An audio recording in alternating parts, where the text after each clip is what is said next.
sayangnya ada sebahagian kaum muslimin ketika membaca ayat-ayat Allah Subhanahu wa taala, dia membacanya secara terpisah-pisah, bukan dalam satu kesatuan.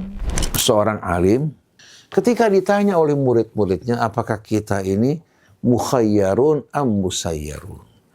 Orang yang diberikan pilihan, apakah orang yang sudah ditentukan nasibnya? Si guru mengatakan, nahnu musayyarun. Sudah ditentukan segala-galanya. Lalu si murid bertanya, falimal amal, kalau gitu kenapa kita harus beramal? Di mana keadilan Allah? Si guru berkata, akhirnya si murid ambil batu, dia lempar gurunya. Kena mukanya, berdarah-darah. Si guru marah luar biasa. Kenapa kamu lempar saya? Di luar kehendak saya.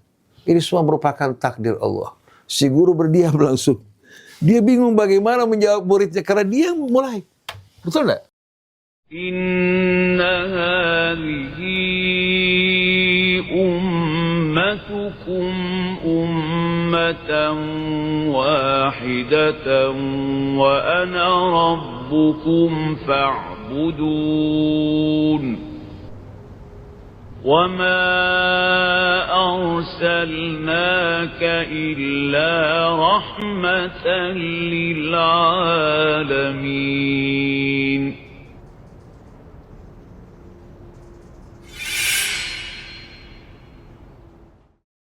Bismillahirrahmanirrahim. Alhamdulillahirabbil alamin. Allahumma shalli ala Muhammadin wa ali Muhammad. Assalamualaikum warahmatullahi wabarakatuh. Waalaikumsalam warahmatullahi wabarakatuh.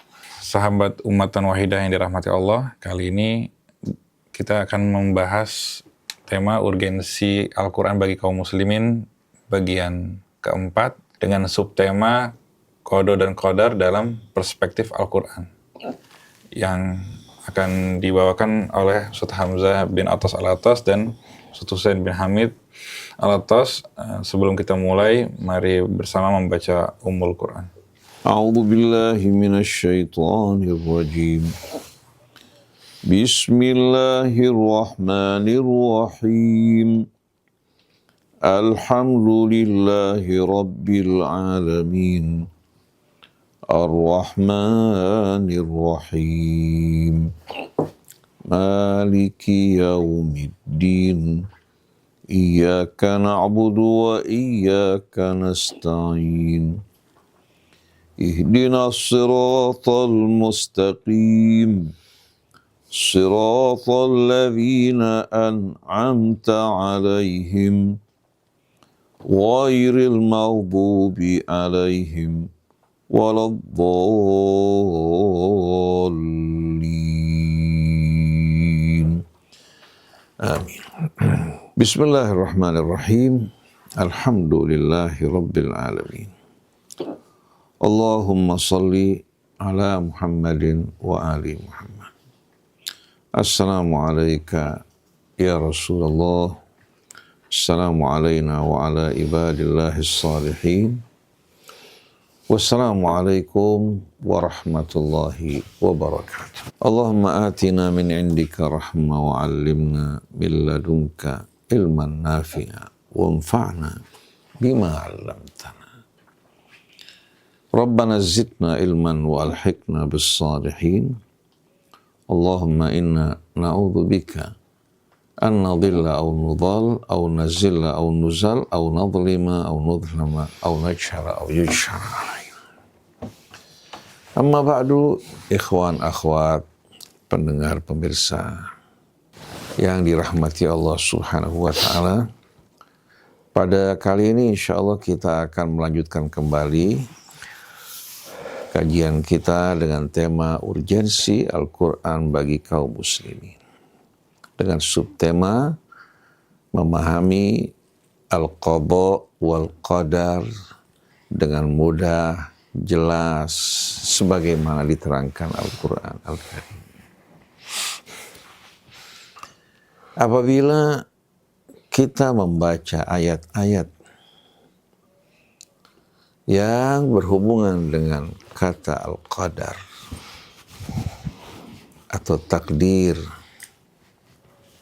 begitu juga membaca ayat-ayat yang di dalamnya terdapat kata qadha, kita merenungkan asal kata tersebut, demikian pula pengembangannya, kita akan dapat memahami sebetulnya maksud dari arti al-qadha wal qadar dengan jelas dan gamblang. Kata takdir diambil dari kata al-qadar. Kata qadar dalam bahasa Arab sebetulnya telah menjadi bahasa Indonesia. Qadrus syai' dalam bahasa Arab artinya kadar sesuatu. Kadar sesuatu yang menjelaskan, ya, katakan ukuran dan komposisi dari sesuatu.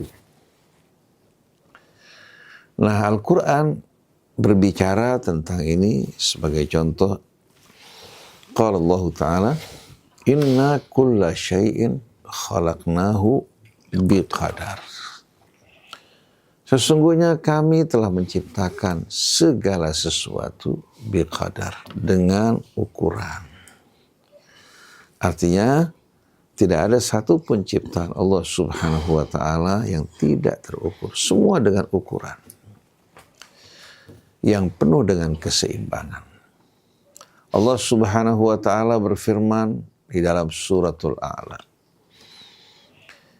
Bismillahirrahmanirrahim. Sabbihisma rabbikal a'la. Sucikanlah nama Tuhanmu yang maha agung, yang maha tinggi.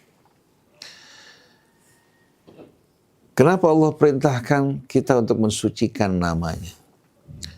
Karena sering kita jumpai bahwa manusia di saat memahami nama Allah, seringkali nama tersebut yang terdiri dari kata-kata yang biasa dipergunakan manusia, tanpa mereka sadari ketika mereka memahami nama Allah Subhanahu wa Ta'ala, mereka fahaminya sama dengan apa yang menjadi sifat kebiasaan yang ada pada manusia.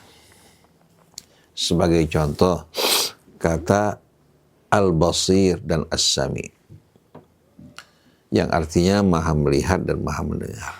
Tanpa mereka sadari, ketika mereka menyebutkan dua nama ini, dalam benak mereka Allah Subhanahu wa Ta'ala bermata dan bertelinga. Padahal Allah laisa kamitslihi syai'un wa huwas samiul basir.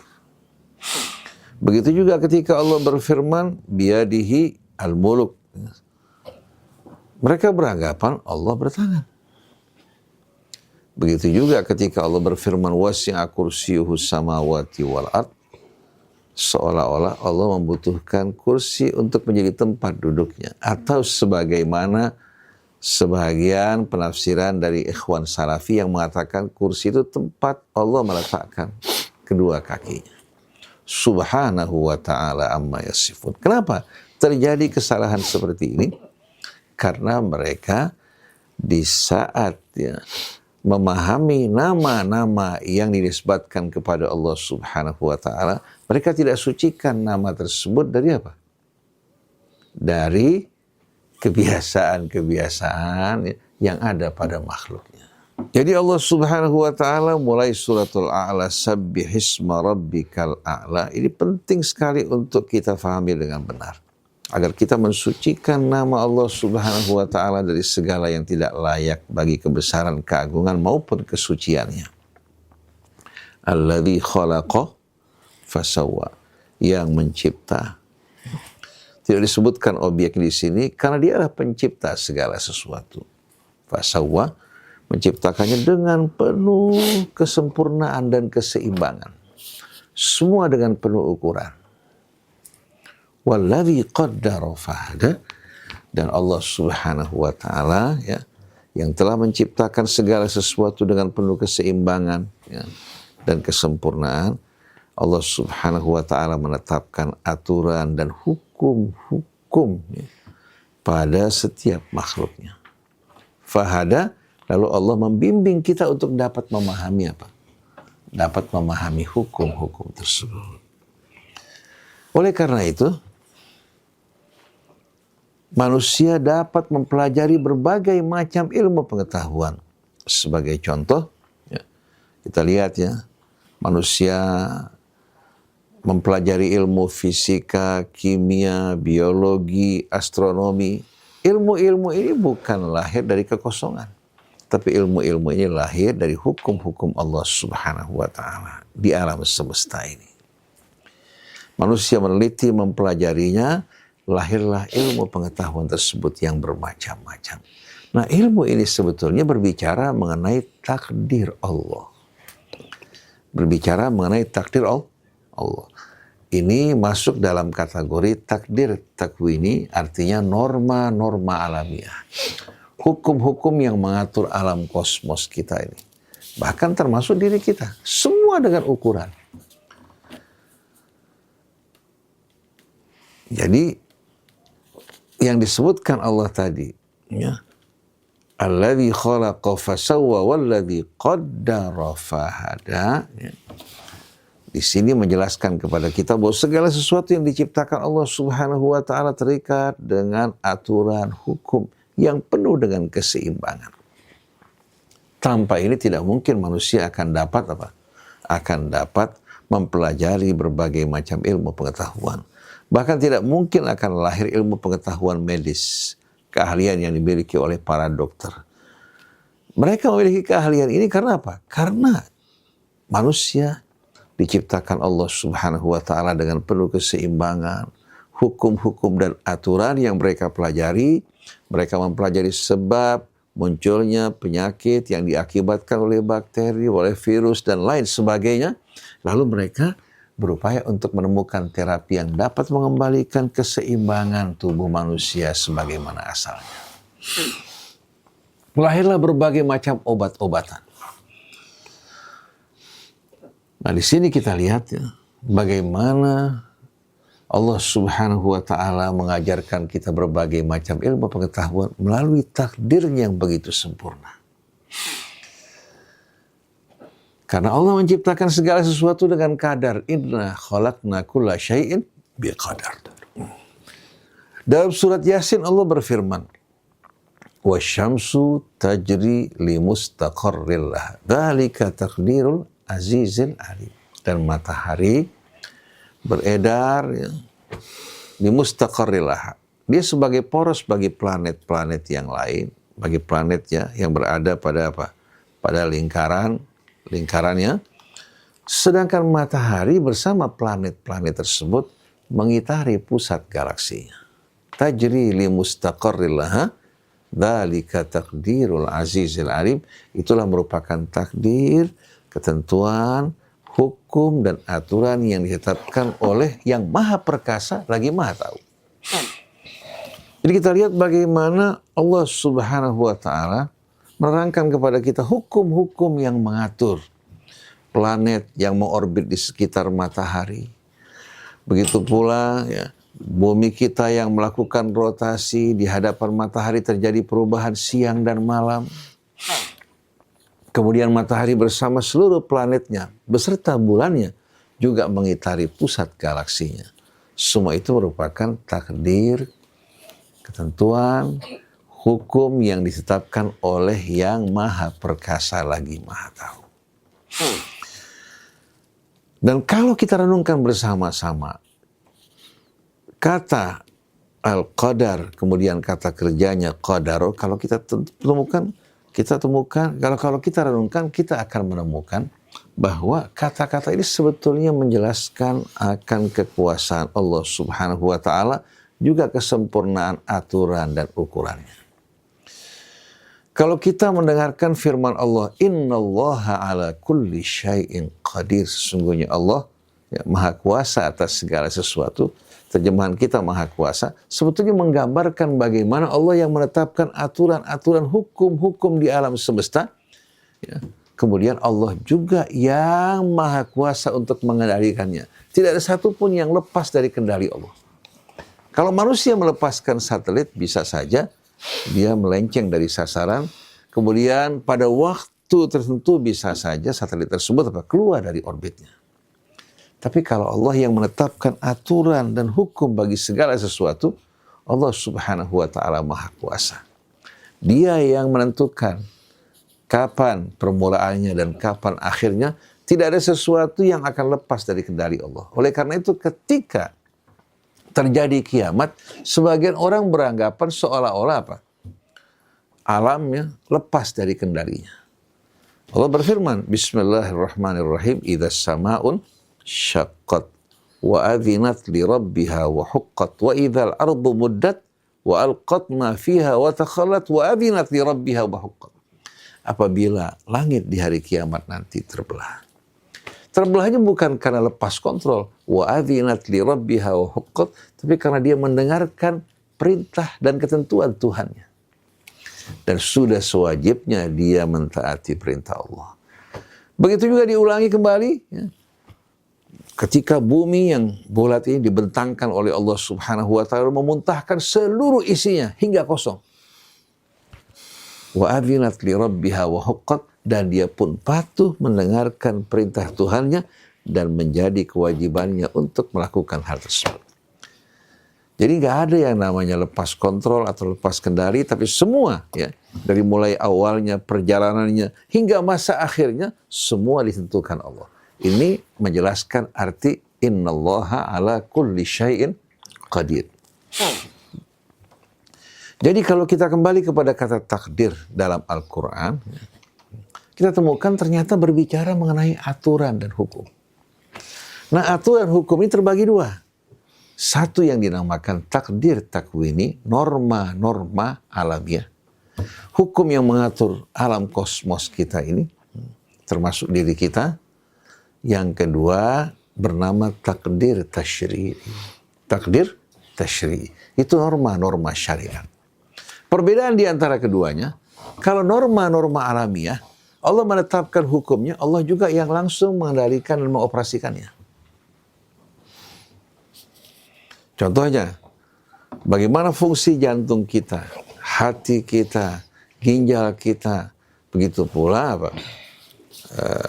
Sistem pencernaan kita. Ini bekerja langsung, ya, mengikuti hukum Allah dan dikendalikan oleh Allah. Kita tidak punya peran sama sekali. Tidak punya peran. Begitu juga Allah Subhanahu wa Ta'ala menetapkan kita lahir di Jakarta. Ayah kita fulan, ibu kita fulan, suku kita, warna kulit kita, bentuk rupa kita. Ini bukan kembali pada pilihan kita, tapi pilihan Allah, ketentuan dari Allah.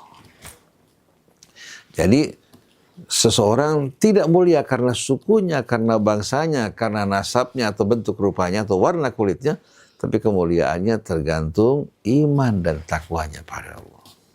Adapun takdir tasyri'i, dia merupakan hukum-hukum dan aturan yang mengatur kehidupan kita, tapi pelaksanaannya dikembalikan pada pilihan kita. Pelaksanaannya dikembalikan pada pilihan kita. Contoh, Allah membimbing kita agar kita selalu terjaga, terpelihara, berada di atas rel. Allah perintahkan kita untuk mendirikan sholat. Nah, perintah ini bisa kita laksanakan, bisa juga kita abaikan. Pada saat kita melaksanakan, ya, berarti kita apa? Melakukan perintah Allah Subhanahu wa Ta'ala, mengikuti aturannya yang akan membuat kita menyatu bersama norma-norma alamiah. Karena yang menetapkan norma-norma alamiah dan norma syariat adalah Allah. Nah, norma syariat yang Allah Subhanahu wa Ta'ala turunkan bagi kita, anak-anak keturunan Adam, yang disampaikan oleh para nabi dan para rasul, tujuannya untuk mengatur hidup kita sebagaimana Allah mengatur alam semesta dengan penuh keseimbangan. Ini mencakup, ya, aspek spiritual, moral, begitu juga etika dan adab, juga mengatur kehidupan sosial agar tidak terjadi benturan di antara mereka satu dengan lain. Nah, Allah Subhanahu wa Ta'ala menilai manusia bukan dari apa? Bukan dari takdir takwini atau dari norma-norma alamiah, tapi menilai mereka dari apa? Dari pelaksanaan mereka terhadap norma-norma syariat atau pengabaian mereka. Oleh karena itu Allah ingatkan kita, ya ayyuhan nas, inna khalaqnakum min dzakarin wa untha wa ja'alnakum syu'uban wa qabaila lita'arafu. Inna akramakum indallahi atqakum. Wahai manusia, sesungguhnya kami telah menciptakan kalian dari pasangan pria dan wanita. Kami jadikan kalian berbangsa-bangsa, bersuku-suku, bukan untuk saling membanggakan, untuk saling berkenal, lalu bekerja sama. Dengan saling mengenal, kemudian saling mencinta, bekerja sama, itu yang menjadi tujuan dari apa? Dari penciptaan manusia. Nah, yang akan membuat mereka dapat hidup dengan baik, penuh keharmonian. Saling mengenal bahwa mereka merupakan keluarga yang berasal dari ayah ibu yang sama. Dengan mengikuti syariat Allah atau norma-norma syariat, mereka akan dapat hidup harmoni. Tapi sayangnya justru manusia salah faham. Dia banggakan bangsanya, banggakan sukunya, banggakan juga warna kulitnya. Dia lupa firman Allah, inna akramakum indallahi atqakum. Yang termulia dari kalian adalah orang yang paling bertakwa. Nah, norma syariat ini Allah turunkan aturannya. Manusia yang bertanggung jawab untuk melaksanakan dan mengamalkannya. Nah, takdir takwini ini ya dapat kita namakan dengan takdir yang mubram. Takdir yang mubram. Artinya apa? Yang langsung abramahullah, ditangani ya oleh Allah Subhanahu wa taala dan dikendalikan secara langsung tanpa pilihan kita. Wallahu yakhluqu ma yasha'u wa yakhtar, maka nalahumul khiyaratu min amrihim. Allah yang menciptakan segala sesuatu, baik bentuknya, rupanya, ya, kemudian juga potensinya. Wa yakhtar, dan dia yang memilih. Bukan pilihan kita untuk memiliki wajah seperti ini, untuk memiliki ayah fulan, ibu fulan, suku fulan, bangsa fulan, bukan pilihan kita. Tapi ini merupakan ciptaan Allah dan pilihan. Mereka dalam hal ini tidak memiliki pilihan sedikit pun. Gak ada seorang pun yang ditanya, kamu lahir ke dunia mau dari rahim ibu yang mana? Atau ayah yang mana? Gak ada sama sekali. Oleh karena itu semua ini tak dapat sama sekali dijadikan sebagai kebanggaan bagi sebahagian orang atau kehinaan bagi sebahagian yang lain. Karena masing-masing diuji oleh Allah dengan ketentuan dan pilihannya. Nah, takdir ini namanya takdir mubram. Ay abramahullahu tabaraka wa ta'ala, langsung ditetapkan oleh Allah. Maka dengan sendirinya apa? Dalam hal ini manusia tidak akan ditanya,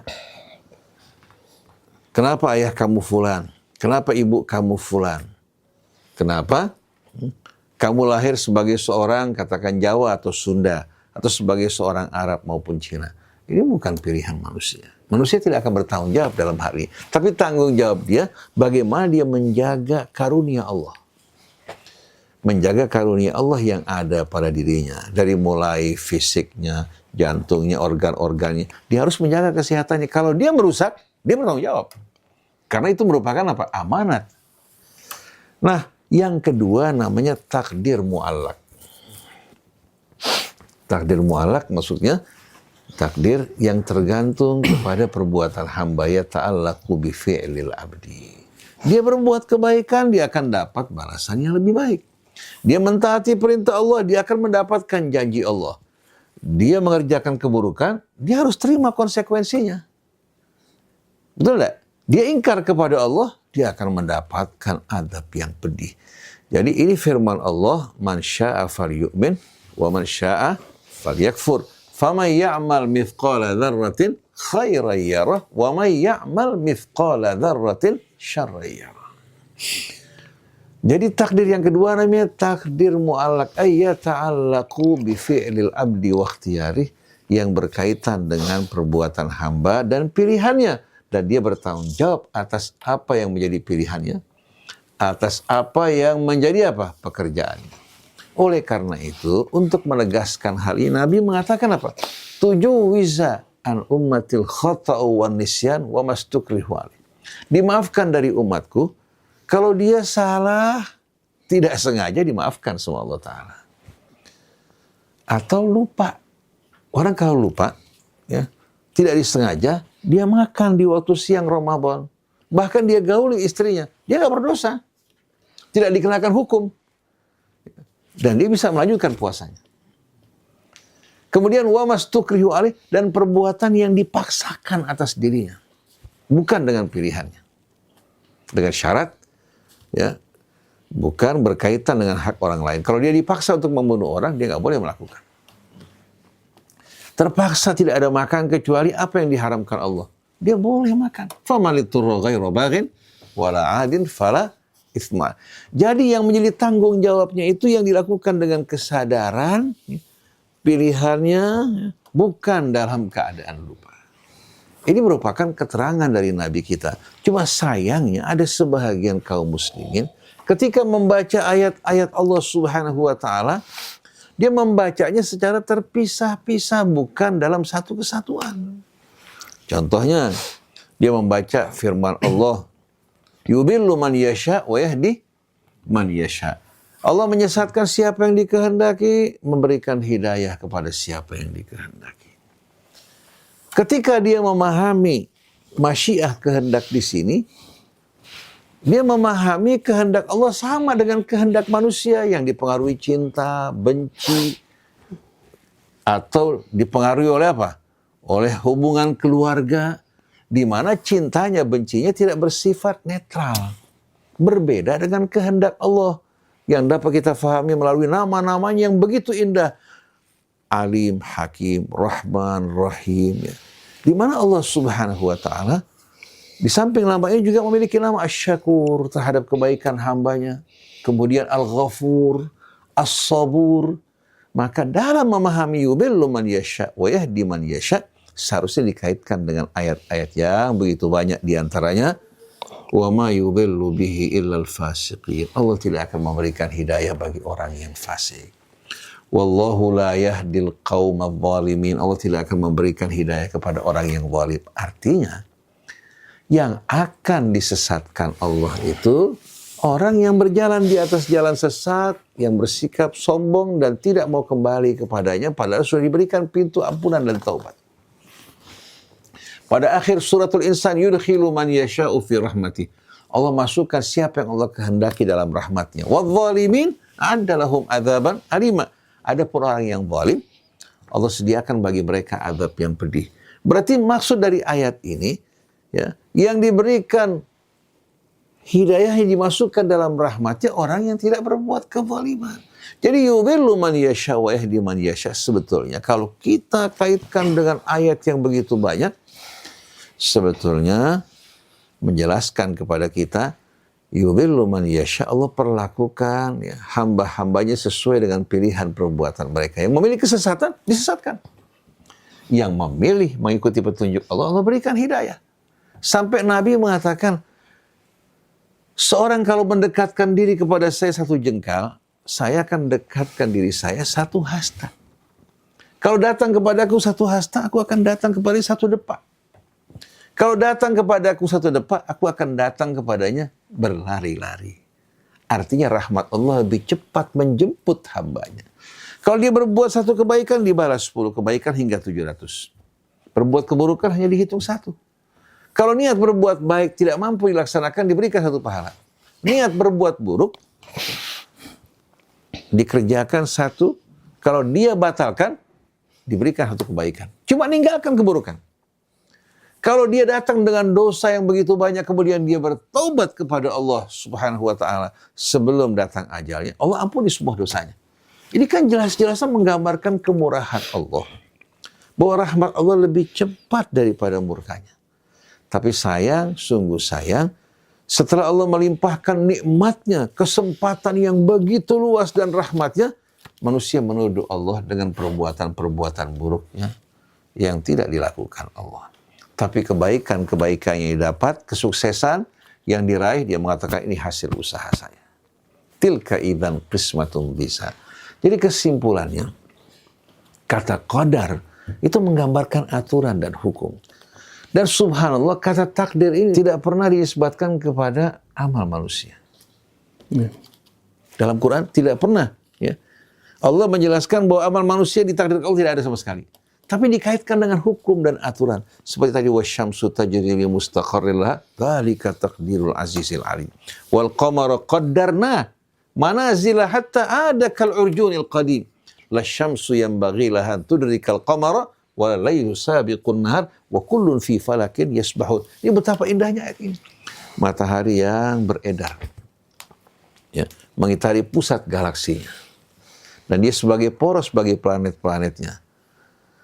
Bumi berputar pada sumbunya mengitari matahari. Begitu juga planet yang lain. Semua beredar mengitari pusat galaksinya. Sambil bertasbih kepada Allah sebagaimana yang diterangkan Al-Quran. Menggambarkan keteraturan, keharmonian. Karena semua ditangani oleh Allah. Nah, norma-norma alamiah yang ditangani oleh Allah Subhanahu wa Ta'ala sebagai pelajaran bagi kita. Kalau kita mau mengikuti norma syariat yang diturunkan sebagai aturan bagi kita, kita akan sama dengan alam semesta yang penuh keteraturan dan keharmonian. Dzalika taqdirul azizil alim, itulah ketentuan dari yang maha perkasa lagi maha tahu. Kemudian wal qamar, demikian pula bulan. Qaddarna, kami telah tetapkan hukum, aturan dan kadar baginya.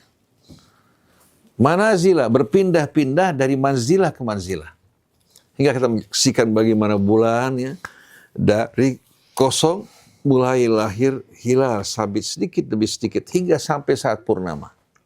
Dari purnama dia turun sedikit demi sedikit hingga menghilang kembali. Dan baru muncul pada awal bulan, ya, ketika lahir. Subhanallah, ini berabad-abad, ratusan ribu tahun terjadi dan tidak pernah ada kecepatan ataupun keterlambatan. Semua dengan ukurannya. Jadi bulan kami telah tetapkan manzilahnya. Berpindah-pindah dari manzilah ke manzilah hingga kembali bagaikan apa? Pelepah korma yang kering. Maksudnya apa? Kemudian secara perlahan-lahan hilang, kemudian muncul pada apa? Hari esoknya sebagai pertanda lahir bulan yang baru. Wal qamara qaddarnahu manazila hatta ada kal urjunil qadim la syamsu yanbaghi laha an tudrikal qamar. Matahari tak akan mampu apa? Memburu dan menyatu dengan bulan. Kemudian walal lailu sabiqun nahar, malam tidak akan mendahului siang. Semua dengan penuh keteraturan. Padahal kita tahu semuanya. Mereka bergerak, ya, dengan penuh keserasian. Terkadang mereka berada pada garis yang sama hingga lahir gerhana matahari itu gerhana bulan. Tapi masing-masing pada tempatnya tidak pernah keluar dari orbitnya. Dengan ketentuan dari siapa? Yang maha perkasa lagi maha tahu. Jadi ini, ya, sebetulnya yang terhubung dengan aturan Allah. Syariat Allah juga bukan datang dari ulama. Bukan datang bahkan dari Nabi dan Rasul. Norma syariat juga datang dari Allah. Oleh karena itu norma syariat sifatnya pasti. Tapi kalau fikih itu datang dari manusia. Oleh karena itu bisa saja berbeda. Tapi kalau syariat Allah Subhanahu wa Ta'ala satu. Jadi kita fahami ikhwan akhwat yang dirahmati Allah. Dan silahkan baca, ya, kata-kata yang terhubung dengan kata takdir tadi dalam Al-Quran dan penggunaannya. Baik kata kerja, contohnya وَمَا قَدَرُ اللَّهَ حَقَّ قَدْرِهِ وَالْأَرْضُ جَمِيعًا قَبَّتُهُ يَوْمَ الْقِيَامَةِ وَالسَّمَاوَاتُ مَطْوِيَّاتٌ بِيَمِينِهِ Subhanahu wa ta'ala amma yusyrikun. Mereka tidak memahami kadar kebesaran keagungan Allah sebagaimana mestinya. Mereka hanya memahami sedikit. Tidak berarti dari kebesarannya. Kalau mereka resapi saja mereka pasti akan tunduk. Jadi wa ma qadarullah artinya mereka tidak mampu sama sekali memahami kadar kebesaran keagungan Allah sebagaimana mestinya. Bayangkan kalau seandainya pohon di bumi dijadikan sebagai pena seluruhnya. Lautan ditambahkan 7 kali lipat sebagai tinta, semuanya akan berakhir, sedangkan kalimat Allah tidak akan pernah berakhir. Apalagi bicara mengenai Allah. Karena mereka tidak memahami kadar kebesaran keagungan Allah, akhirnya mereka bersikap kurang ajar di hadapan Allah. Padahal wal ardu jami'an qabbatu yaumal qiyamati was samawati matwiyatun biyamini. Padahal bumi ini dan seluruh langit di hari kiamat nanti semua akan terlipat dalam genggaman tangan Allah. Maksudnya apa? Dalam kekuasaannya dan akhirnya pun juga dalam kekuasaan dan genggamannya. Tidak akan keluar daripadanya. Subhanahu wa ta'ala amma yusyrikun, maha suci Allah, maha tinggi dari apa yang mereka persekutukan, mereka samakan Allah dengan makhluk-makhluknya. Jadi kata qadar di sini ya, kembali kepada aturan, hukum-hukum yang ditetapkan Allah mengatur alam kosmos ini, termasuk juga aturan-aturan syariat yang diturunkan oleh Allah untuk mengatur hidup kita. Tapi sayang, sungguh sayang, manusia justru memilih aturan hidup yang bersumber dari hawa nafsu mereka. Akhirnya terjadi pertentangan, perselisihan, bahkan pertumpahan darah karena kerakusan dan kejahatan manusia. Jadi kita simpulkan bahwa takdir terbagi dua, sebagaimana yang diuraikan Al-Quran. Yang pertama, takdir takwini, norma-norma alamiah yang mengatur apa? Yang mengatur seluruh makhluk di alam raya ini. Yang kedua adalah takdir tasyri'i, syariatnya ditetapkan oleh Allah Subhanahu wa taala, syariat yang maha sempurna yang terdapat dalam kitab sucinya. Kemudian pelaksanaannya kembali kepada pilihan kita. Kalau kita memilih apa yang Allah Subhanahu wa taala tetapkan dari syariatnya, Allah akan memberikan balasan yang amat indah. Tapi kalau kita memilih untuk menentang dan tidak mentaatinya, jangan kita menyalahkan kecuali diri sendiri. Sebagaimana hadits qudsi, ya bena Adam, wahai anak Adam, innama hiya a'malukum. Ini semua amal kalian. Uhsiha lakum, aku kumpulkan, tuliskan bagi kalian. Faman wajada khairan, siapa yang mendapatkan kebaikan, falyahmadillah, hendaklah dia memuji Allah atas hidayahnya buat dirinya. Waman wajada ghaira dzalik, yang mendapatkan kebalikannya, fala yarumanna illa nafsa, jangan dia salahkan kecuali dirinya. Itu pilihan dia. Jadi bagaimana mungkin Allah menetapkan, menakdirkan amal manusia, kemudian di hari akhir Allah tanya, kenapa kamu lakukan ini? Hal mustahil. Masa Allah yang maha bijaksana, yang maha suci melakukan perbuatan seperti ini? Kalau seorang ayah berkata pada anaknya, beli daging sapi 1 kilo. Begitu pulang si ayah marah, kenapa kamu beli daging sapi? Kenapa bukan kambing? Kalau orang mengatakan hal ini, orang tidak waras. Masa kita nisbatkan sifat seperti ini bagi Allah Ta'ala? Subhanahu wa ta'ala amma yusyrikun, subhanahu wa ta'ala amma yasifun. Jadi takdir, penjelasannya dalam Al-Quran begitu sederhana.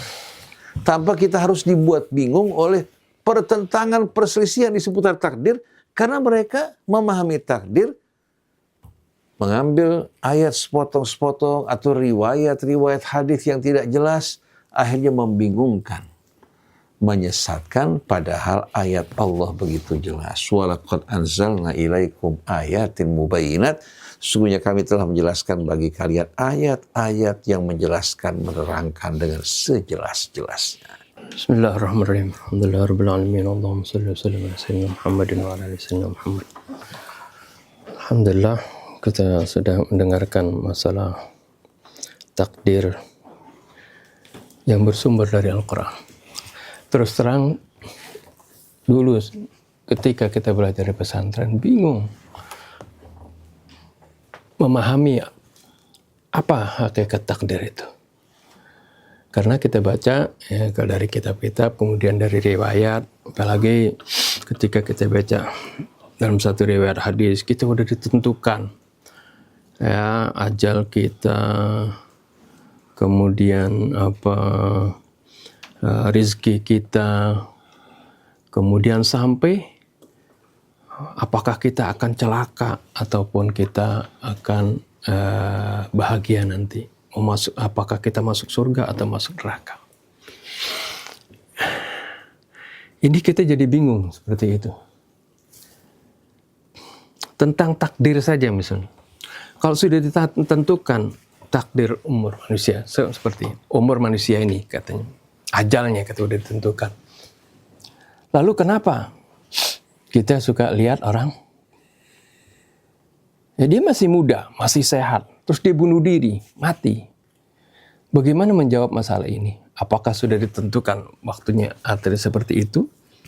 Atau ada orang misalnya sakit, setelah menurut dokter ini, atau penyakit ini akan membuat dia meninggal, tapi ternyata panjang umurnya. Setelah dia melakukan berbagai hal, ya, akhirnya panjang umur seperti itu. Bagaimana jawaban ini ya, kalau sesuatu sudah ditentukan seperti itu? Ini semuanya ya, itu bisa terjawab kalau kita ambil keterangan dari Al-Quran. Seperti yang tadi Ustaz Husain terangkan. Begitu juga Misalnya kita sering dibuat rancu. Segala perbuatan kita tadi juga sudah dijawab. Itu juga sudah diciptakan oleh Allah, sudah ditentukan. Dengan ngambil ayat sepotong. Wallahu khalaqakum wa ma ta'malun. Allah telah menciptakan kalian dan juga katanya amal kalian diciptakan oleh Allah. Padahal ayat ini kalau kita baca ayat sebelumnya, bagaimana ini ayat kecaman oleh Nabi Allah Ibrahim kepada mereka-mereka yang menyembah apa yang mereka bikin. Baca ayat sebelumnya. Qala ata'buduna ma tanhitun wallahu khalaqakum wa ma ta'malun. Nabi Ibrahim mengatakan, masa sih kalian menyembah apa yang kalian pahat sendiri? Padahal Allah lah yang menciptakan kalian dan apa yang kalian buat tadi. Wa ma ta'malun maksudnya amalakum fi nahtil asnam, perbuatan kalian dalam memahat yang kalian maksudnya amalakum di sini hasil karya kalian, yaitu patung-patung itu yang kalian pahat, itu juga sebenarnya ciptaan Allah. Patung kan batu, itu ciptaan Allah, atau dari kayu itu juga ciptaan Allah Subhanahu wa taala. Nah, ini yang membuat seorang menjadi menjadi rancu karena tadi tidak memahami takdir dengan sebenarnya. Atau misalnya ada ayat Quran misalnya dalam surah Al-Hijr, qalu inna ursilna ila qaumin mujrimin illa ala lutin inna lamunajjuhum ajma'in.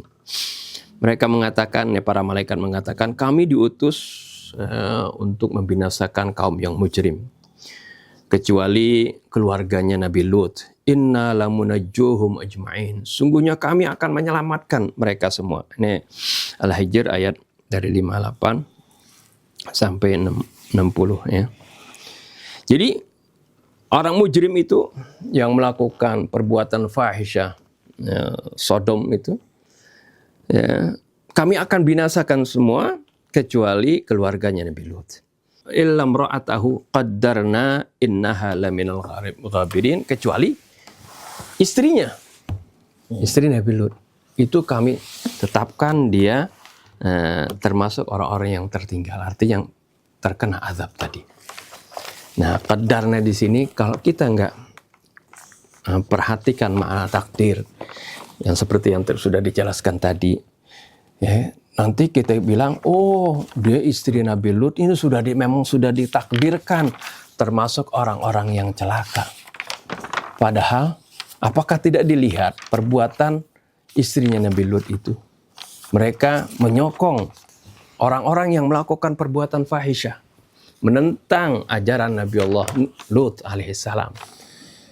Karena seperti itulah, karena perbuatannya menurut takdir Allah secara tasyri'i. Nah, ini kita pahami tadi. Takdir Allah ada yang takdir takwini, ada yang takdir tasyri'i. Takdir takwini artinya Allah Subhanahu wa taala sudah tetapkan di alam ini segala sesuatunya sudah ada ukurannya, sudah ditentukan kadarnya. Wa kulla syai'in khalaqnahu biqadar. Segala sesuatu kami ciptakan dengan kadarnya.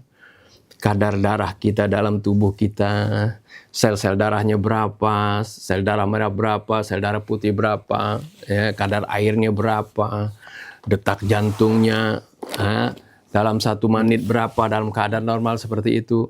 Kemudian Allah sudah tetapkan paru-paru ini ya mengisap udara, oksigen, kemudian mengeluarkan karbon dioksida. Ini udah ditetapkan oleh Allah. Ini takdir takwini. Ini juga kita ditentukan secara oleh Allah Subhanahu wa taala.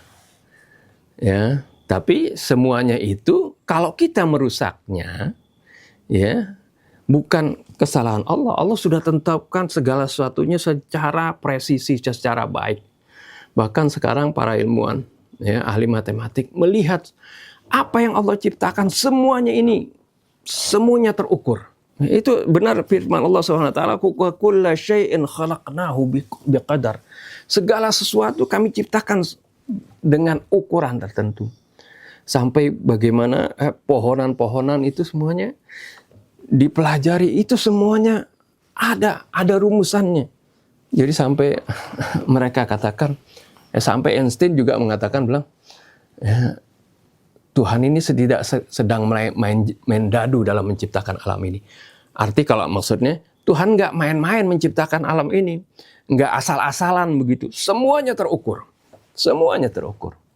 Ini Allah ciptakan seperti itu. Kadang-kadang memang kita suka merusak apa yang takdir itu takdir takwini. Di alam ini semuanya Allah ciptakan secara terukur kadarnya.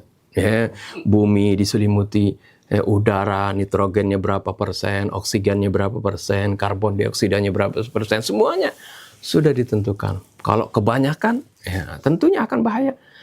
Sedikit juga akan bahaya seperti itu. Ini semuanya sudah secara presisi Allah Subhanahu wa taala tetapkan. Ini takdir takwini. Begitu juga takdir tasyri'i.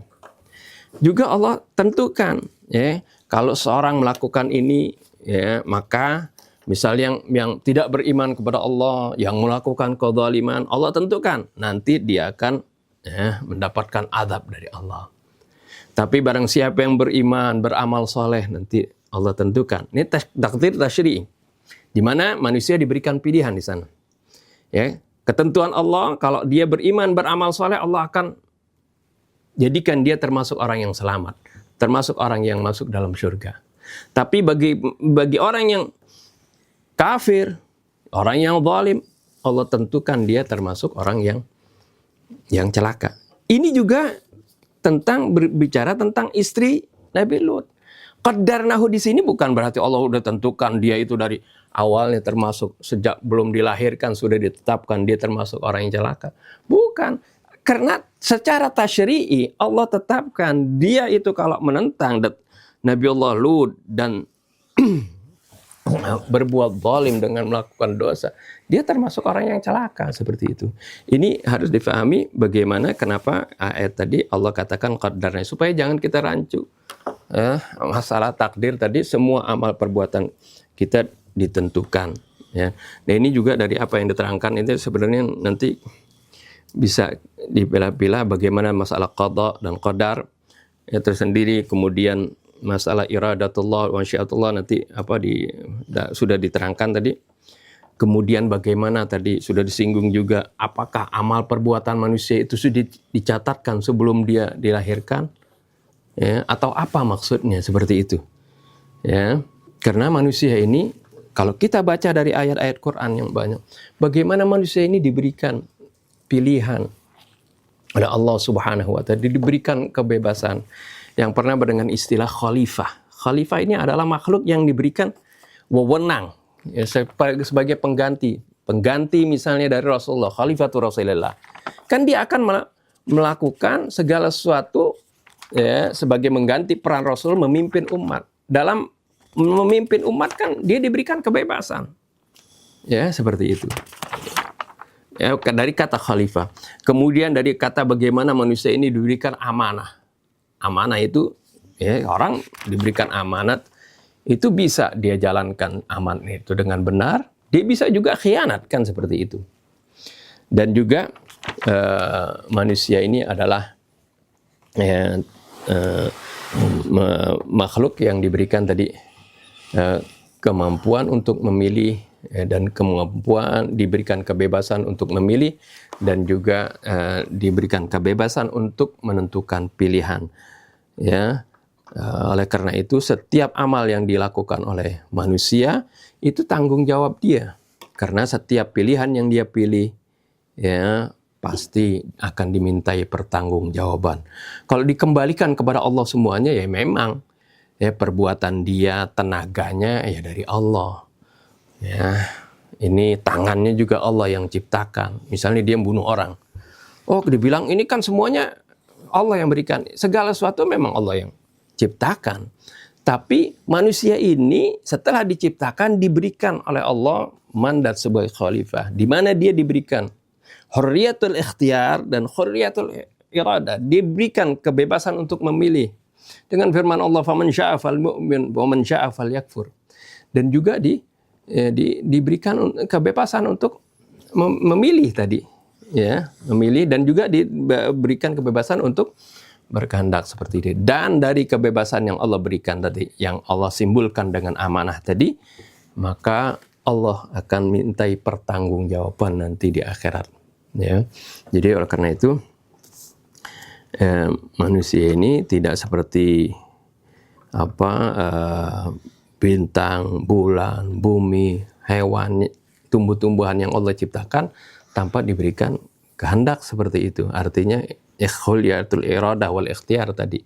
Oleh karena itu mereka tidak dimintai pertanggungjawaban. Tetapi manusia adalah makhluk yang diberikan ya tanggung jawab dan juga dimintai pertanggungjawaban. Termasuk bangsa jin juga ya.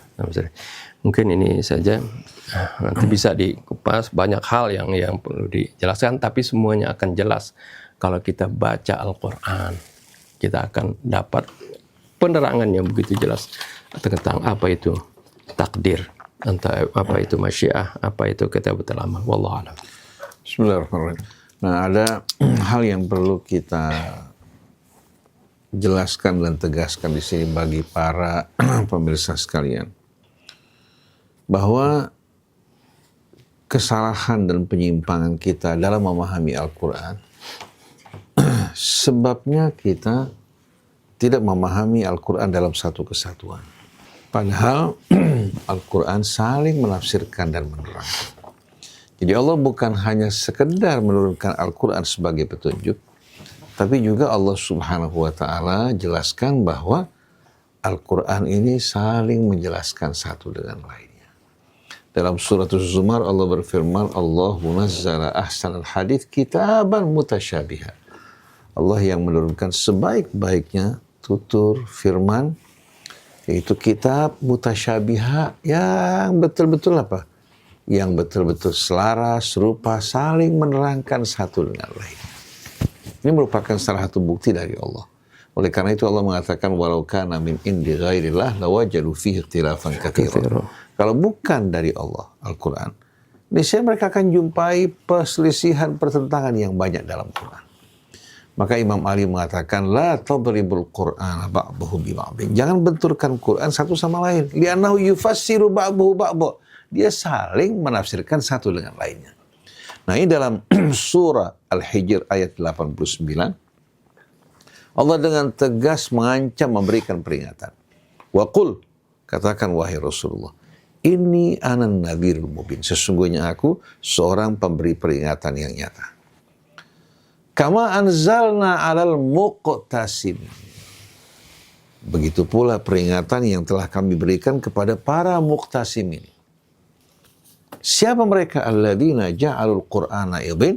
Itu yang mereka yang menjadikan Al-Quran idin, artinya udwan muqatta, sebagai anggota yang terpisah-pisah.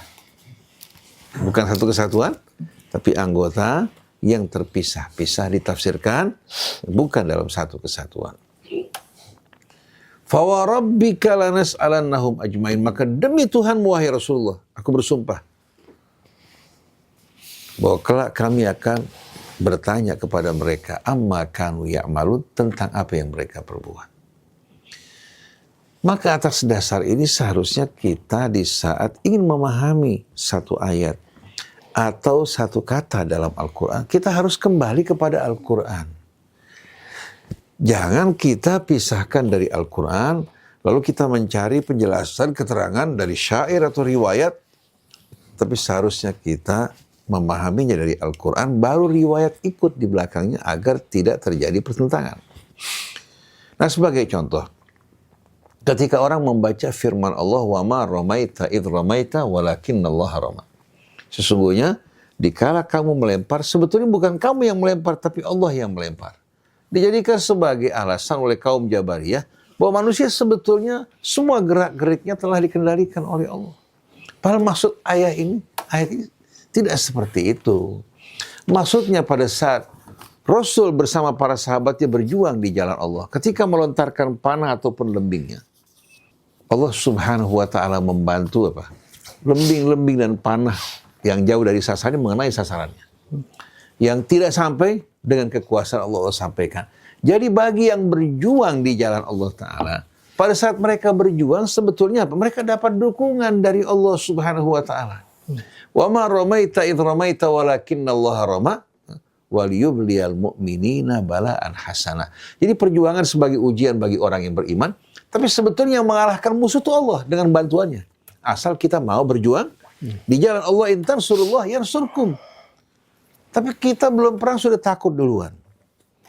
Dan perangnya bukan untuk melakukan ekspansi atau mengembangkan sayap dan hawa nafsu kita, tidak. Tapi untuk kebenaran. Dalam rangka melindungi manusia dari kejahatan dan kezaliman satu sama lain. Begitu juga kita jumpai. Wa ma tasha'una illa an yasha'allahu rabbul alamin. Orang ketika memahami ayat ini disalah fahami. Percuma kamu bersusah payah berkehendak. Kalau Allah nggak izinkan nggak bakal terjadi. Ini bukan begitu maksudnya. Artinya kamu kalau ingin masuk ke surga tidak dapat masuk dengan mengikuti kehendak kamu semau-maunya tanpa aturan, tidak. Melainkan menyesuaikan kehendak kamu dengan kehendak Allah. Dengan mengikuti syariatnya, menjauhkan kezaliman dari diri kalian, melakukan apa-apa yang Allah ridhai, baru kamu bisa masuk. Ini ada orang mau masuk ke surga tapi dengan cara dia.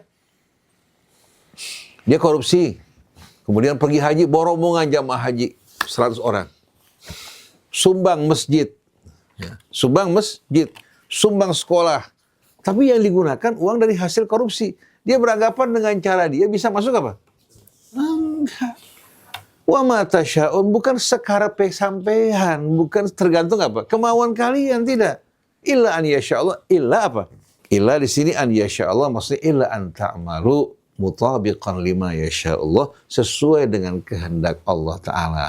Itu sebagaimana yang diterangkan dalam syariatnya, dengan mematuhi kehendak Allah, baru kita akan selamat. Sama tadi seperti yang Ustaz sebutkan. Bahwasanya apa?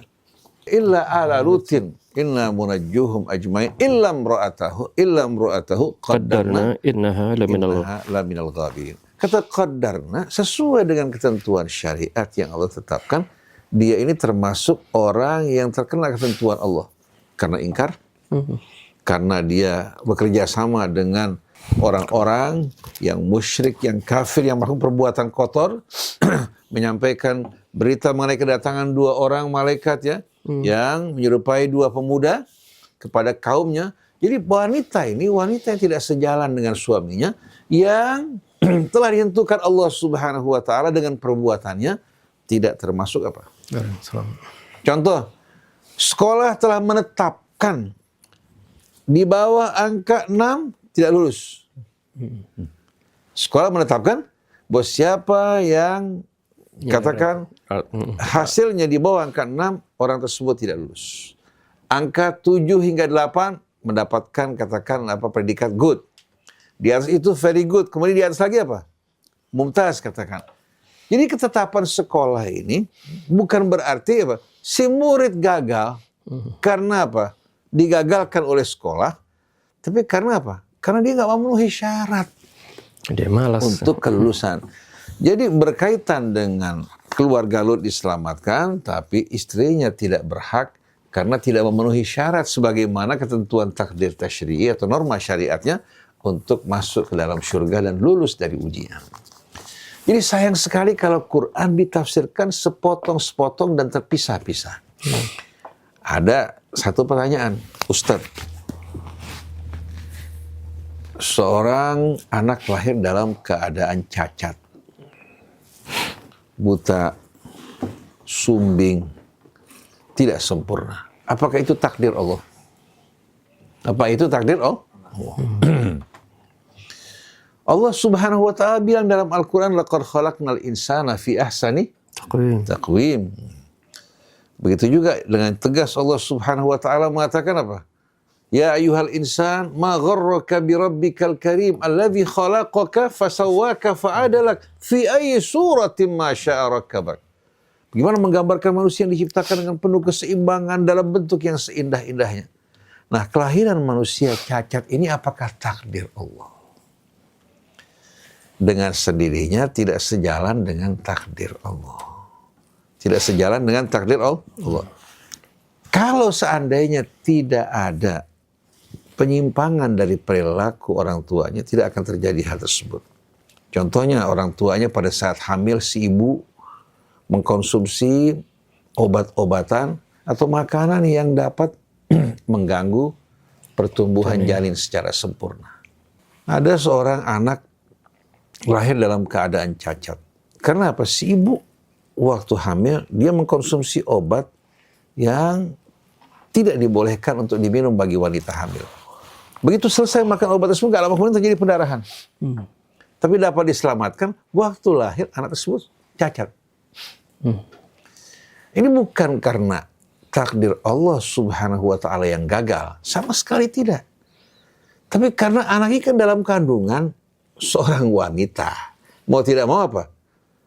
Kondisi keadaan rahim tersebut menentukan apa? Menentukan pertumbuhan janin tersebut.